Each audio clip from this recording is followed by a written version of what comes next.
नमस्कार मैत्रिणींनो, लग्नाची बेडी या मालिकेच्या आजच्या शुक्रवार 2 फेब्रुवारीच्या एपिसोडमध्ये आपण पाहू की सगळेजण हे चर्चा करत असतात की सिंधू आणि विशालचं लग्न कसं होईल.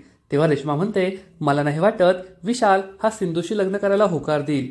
हे ऐकून रुक्मिणी आणि मधूला खूप राग येतो. ते रेश्मावर ओरडतात आणि तिला गप्प बसायला सांगतात. रुक्मिणी म्हणते, मला हेच कळत नाहीये की सिंधू लग्नाला होकार का देत नाहीये. त्यात रत्नाकर आणि राजश्री तिला पाठिंबा देत आहे. त्यांचं त्यांच्या नातीवर प्रेम आहे हे मान्य आहे, पण सिंधूने हे लग्न करायलाच हवं. तिने लग्नाला होकार दिला की मी लवकरात लवकर तिचं लग्न लावून देणार आणि तिला या घरातून पाठवून देणार. तेवढ्यात सिंधू तेथे येते आणि म्हणते, काकू तुम्ही नका टेन्शन घेऊ. मी जरी हे लग्न नाही केलं तरी मी या घरात नाही राहणार. नक्कीच तुमच्यापासून दूर निघून जाईल. त्यामुळे मधूला खूप राग येतो. ती सिंधूला तिच्या खोलीत घेऊन येते आणि म्हणते, तू असं का बोलतेस? तू मला प्रॉमिस केलंय ना की तू दुसरं लग्न करशील. तू आजपर्यंत मला अनेक दिलेली प्रॉमिस मोडली आहेत. जर हे प्रॉमिस मोडलं तर माझ्यापेक्षा वाईट कुणीच राहणार नाही. तेवढ्यात राघव तेथे येतो आणि म्हणतो, हे काय चाललंय? मधू म्हणते, मी तिला एवढंच सांगत होते की विशाल चांगला मुलगा आहे आणि त्याच्याशी लग्न कर. राघव चिडून म्हणतो, आपल्या घरात नेहमी हा एकच विषय असतो का? सिंधूचं दुसरं लग्न, दुसरा कोणता विषय बोलायला नाहीये का? रत्नाकर आणि राजश्री सुद्धा तेच म्हणतात. सिंधूला तिचा वेळ घेऊ द्या, पुन्हा पुन्हा तो विषय काढू नका. यांचं बोलणं सुरू असतं. तेवढ्यात विशाल तेथे पळत येतो. सर्वांनाच आश्चर्य वाटतं की तो येथे का आलाय.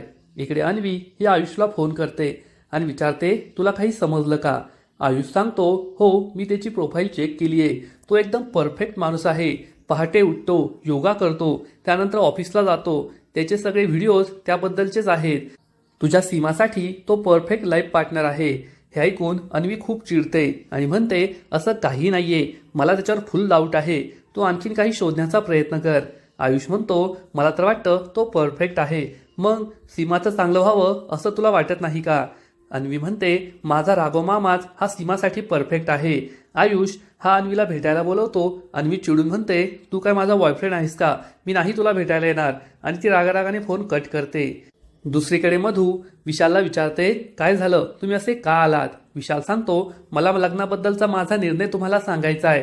मी आई आणि वहिनीलाही बोलवलंय, त्यांना येऊ दे. तेवढ्यात आई आणि वहिनी तेथे येतात आणि विचारतात, आम्हाला अचानक असं इथे का बोलवलं? विशाल सांगतो, कारण माझा निर्णय सांगताना तुम्ही सर्वांनी येथे असावं अशी माझी इच्छा होती. आणि तो चक्क खिशातून एक रिंग बाहेर काढतो, गुडघ्यावर बसतो आणि सिंधूला लग्नासाठी मागणी घालतो, माझ्याशी लग्न करशील का? हे पाहून सर्वांनाच जबर धक्का बसतो. राजश्री आणि रत्नाकर चिडतात, तर मधू आणि रुक्मिणी खूप खुश होतात. राघव सुद्धा खूप चिडतो. तेव्हा विशाल म्हणतो, मला माहितीये, आधी सावीने आपल्या लग्नाला होकार द्यायला हवा. मी तिच्याशी उद्या बोलेल, पण आधी आपलं तर क्लिअर व्हायला हवं ना. तू माझ्याशी लग्न करशील का? तेव्हा सिंधू ही सगळ्यांकडे पाहते आणि म्हणते, हो मी या लग्नासाठी तयार आहे. विशालला खूप आनंद होतो, तर राघव मात्र खूप दुःखी होतो. सगळे एकमेकांचं अभिनंदन करू लागतात की हे लग्न जमलं. विशाल सर्वांच्या पाया पडतो. सगळेजण त्याला आशीर्वाद देतात. राघव खूप दुःखी होतो आणि सिंधूकडे पाहू लागतो.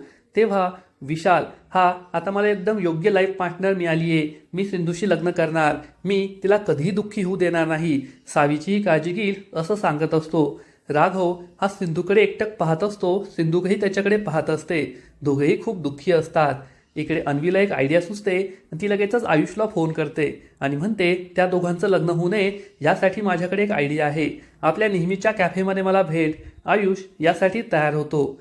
सिंधू तिच्या घरी येते. तेव्हा तिला राघवबरोबर झालेलं लग्न या सगळ्या गोष्टी आठवत असतात. तेवढ्यात दरवाजाची बेल वाजते. सिंधू दरवाजा उघडते तर राघव आलेला असतो. त्याने दारू पिलेली असते.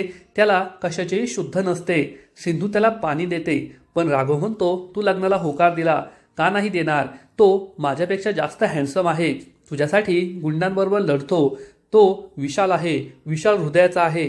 त्यामुळे तू त्याच्याशी लग्न करतेस ना? सिंधू होकारार्थी मान डोलावते. राघवला खूप राग येतो आणि तो म्हणतो, पण याचा मला खूप त्रास होतोय.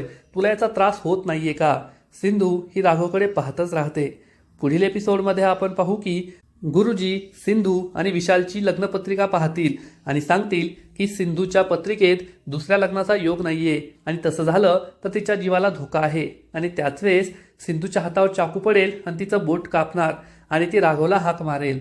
मग आता पुढे काय होईल हे तर कळेलच. परंतु तोपर्यंत लग्नाची बेडी या मालिकेचे असेच नवीन नवीन अपडेट्स सर्वात आधी जाणून घेण्यासाठी व्हिडिओला लाईक करा, शेअर करा आणि चॅनलला सबस्क्राईब करायला विसरू नका. धन्यवाद.